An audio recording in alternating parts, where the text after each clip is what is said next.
O Tanjobi omedetou gozaimasu.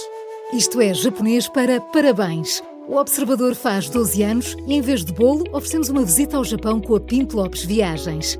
Assine por apenas 39,90€ e habilite-se a ganhar.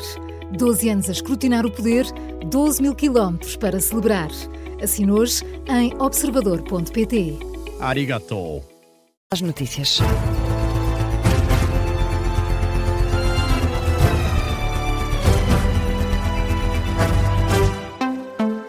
Começa agora o Jornal das 9, edição do jornalista Martim Madeira. E Martim, o PS anuncia que vai votar contra a autorização legislativa pedida pelo Governo para criar a Prestação Social Única. Prestação essa que deve substituir 13 prestações sociais não contributivas. O Governo pede ao Parlamento uma autorização para legislar sobre esta matéria, que é de competência exclusiva da Assembleia. Ora, o líder parlamentar socialista enviou uma carta ao Ministro dos Assuntos Parlamentares, Carlos Albreu Amorim, em que afirma que o pedido de autorização contempla opções que se afastam dos valores do Estado Social defendidos pelo Partido Socialista e pelo que não resta outra opção ao PS que senão chumbar este pedido. Ainda assim, nesta carta, Eurico Brilhante Dias manifesta disponibilidade para aprovar a Prestação Social Única desde que o Governo recue nesta autorização legislativa e antes apresente uma proposta de lei na Assembleia da República, uma opção que permite assim que a apresentação das propostas de alteração ao diploma.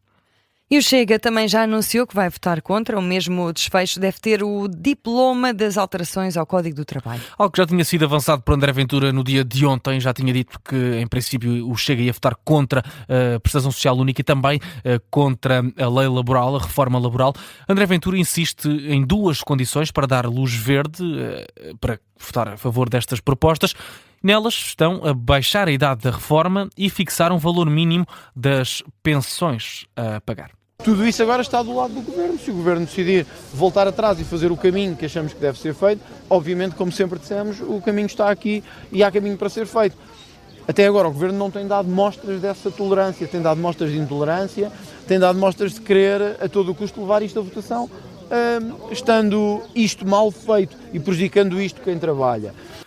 André Ventura, em declarações aos jornalistas na Moita, onde esteve esta tarde em contacto com comerciantes a falar desta Prestação Social Única e da reforma laboral, diz também tinha dito ontem que para avançar teria mesmo que ser aprovada a proposta de baixar a idade da reforma, que o Chega diz ter um valor de 2 mil milhões de euros, que pode ser pago através não só dos gastos na saúde, como também da contribuição dos imigrantes na Segurança Social. A lista de clientes da Spinum Viva já pode ser consultada na declaração de interesses do Primeiro-Ministro. Uma informação avançada pela agência Lusa. Até abril do ano passado, a Transparência rejeitou a entrega dos clientes da Spinum Viva, feita por Luís Montenegro, por ter sido através de um ficheiro anexo, uma vez que esse formato inviabiliza o acesso público à informação e até há algumas semanas não constava na plataforma da entidade para a transparência qualquer informação relativa aos clientes da empresa. Porém, esses dados são agora visíveis na declaração mais recente entregue pelo Primeiro-Ministro, datada no passado dia 5 de maio. A lista de clientes agora publicada não traz novidades relativamente àquela que já tinha sido divulgada por Luís Montenegro em março deste ano, mas nesta nova declaração é ainda possível perceber que o Primeiro-Ministro apresentou um pedido de oposição à consulta de matriz do seu património imobiliário, como já havia sido noticiado pelo Correio da Manhã no dia 4 de junho. O presidente da Associação de Administradores Hospitalares defende que a escolha dos administradores dos hospitais deve obedecer ao critério do mérito, o que nem sempre tem acontecido. É a reação de Xavier Barreto à notícia avançada pelo Observador hoje. Em 2 anos, o Governo mudou 2/3 das administrações dos hospitais, umas contas que ditam que quase 70% dos presidentes das unidades locais de saúde têm ligações ao PSD e muitas vezes vieram também a substituir militantes do Partido Socialista. Xavier Barreto gostava que a nomeação dos administradores respeitasse outros critérios. O modelo ideal seria alguém que fosse gerindo dentro do hospital um conjunto de áreas com complexidade crescente, que fosse dando mostras, provando que tem aptidão, que tem perfil até para ser líder de uma OLS e que depois acabasse por ser nomeado com base nesse mérito. E isso infelizmente não acontece. Portanto, estamos a falar de pessoas que são nomeadas que nunca trabalharam no Serviço Nacional de Saúde, que são nomeadas pela primeira vez para um cargo de gestão para um conselho de administração. Xavier Barreto, que foi o convidado do explicador da Tarde Política, ressalva também que o facto de alguém pertencer a este ou aquele partido não tem de ser um obstáculo para serem nomeados para as unidades locais de saúde. O Presidente da República está nos Açores para as celebrações do dia 10 de junho e dedicou a tarde a um contacto com a população nas ruas de Angra do Heroísmo. É o primeiro dia de Portugal, Camões e comunidades portuguesas que acontece no mandato de António José Seguro. O chefe de Estado assistiu ao hastear da bandeira nacional no pátio da Alfândega de Angra do Heroísmo e fez uma arruada de quase 2 horas. E pelo caminho, Vasco Maldonado Correia falou 5 línguas e foi comparado também a um deus.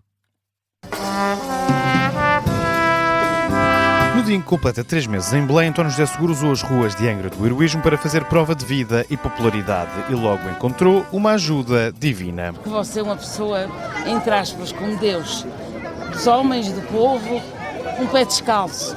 E é isso que nós precisamos no nosso país. Obrigado. Muito obrigado. Eu sou só um português, simples, como a senhora. É isso mesmo, é por isso que sou uma pessoa muito especial. De pés bem assentes na terra, o Presidente da República mostrou à vontade, com todas as idades. Benedita, que nome tão bonito. Benedita. É, muito bem. Neste 10 de junho, Seguro quer mostrar que continente e ilha estão unidas, mas encontrou quem desafie a hierarquia. Mas sou açoriana, fico por portuguesa. Muito bonito essas duas bandeiras. Muito bonito. E se é certo que veio celebrar o Dia de Portugal, não se livrou de experimentar várias línguas, a começar por um francês competente. Um espanhol arranhado. Venimos aqui para fazer crochê, trabalhos manuais, conversar, passar um bom tempo, de qualidade. Sim. E o alemão possível. Com a base das lajes aqui tão perto, o difícil é não encontrar um norte-americano nas ruas, mas alguns vieram só de férias. But not the last time, I hope. No way. Yes, of course. You know that tomorrow is our national day. I heard, yeah. Yes. You have the 4th of July, you have the 10th of June. Okay? Bye. Thank you. O Presidente da República em modo poliglota a mostrar à vontade com turistas e locais nas ruas de Angra do Heroísmo. Vasco Maldonado Correia, que esteve a acompanhar a visita do Presidente da República à Ilha Terceira, esta noite ainda vai assistir a um concerto em Angra do Heroísmo que vai acabar com um espetáculo de fogo de artifício na Bahia. E no desporto, o Roberto Martínez diz que o jogo de amanhã contra a Nigéria é um bom teste para preparar a fase de grupos do Mundial.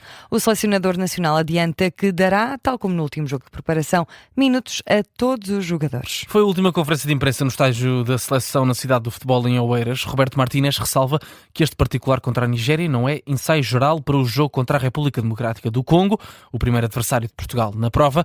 No entanto, o selecionador identifica algumas semelhanças entre as seleções e, portanto, diz que será um bom teste. Vamos ouvir então aqui as declarações de Roberto Martínez. Contra a Nigéria temos uma oportunidade de trabalhar aspectos que acho são semelhantes com os pontos fortes que o Congo tem. Uma equipa africana diferente, tem muita flexibilidade tática, mas é um adversário exigente e que é mais um teste para preparar o nosso grupo.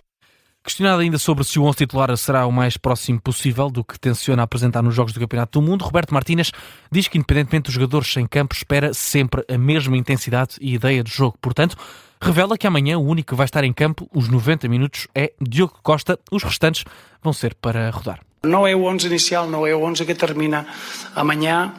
Ajustamos o que precisamos durante o jogo. A ideia é fazer 11 substituições. A ideia é do Diogo Costa jogar os 90 minutos e tentar que todos os outros jogadores tenham minutos.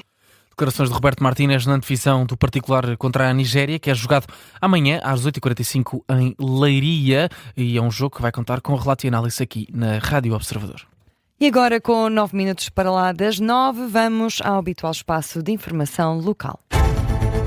Andiamo, em Lisboa, a PSP da estação do metro do Marquês de Pombal foi temporariamente transferida para a estação das Laranjeiras. Estão a decorrer trabalhos de remodelação nas instalações da esquadra da PSP. A mudança deve durar cerca de 1 ano, o tempo que dura a intervenção na antiga esquadra.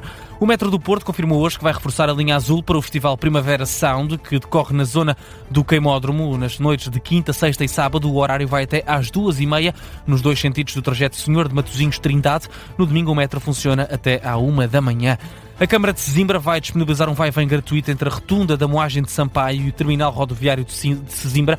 A medida entra em vigor já este sábado, dia 13, e prolonga-se até setembro. Em junho e setembro vão estar disponíveis também 32 circulações por dia. De 1 de julho a 31 de agosto há um reforço dos horários com 48 circulações por dia. Em Estarreja, os acessos à área de serviço de Antoine, da autoestrada A1 no sentido sul-norte, vão estar encerrados temporariamente na madrugada de sexta-feira. Segundo a Brisa, o encerramento vai decorrer entre a meia-noite e as 5 da manhã. Os trabalhos acontecem devido à instalação de um novo posto de transformação e mais 4 novos postos de carregamento de carros elétricos na área de serviço. O município de Santarém vai investir quase 700 mil euros nos clubes e associações do concelho. O anúncio foi feito na Feira Nacional de Agricultura. Os apoios financiam a formação de jovens atletas, a atividade regular de clubes e a organização de eventos desportivos ao longo do ano. Do total, quase meio milhão de euros são destinados à formação desportiva e 200 mil à realização de eventos e competições.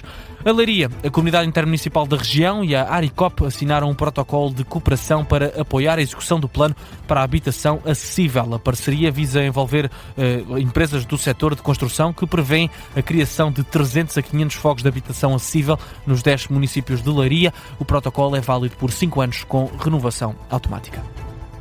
E assim fechamos o Jornal das 9, edição do jornalista Martim Madeira. Está de regresso às 9h30. Até já. Até já. E já a seguir temos Guerra Traduzida.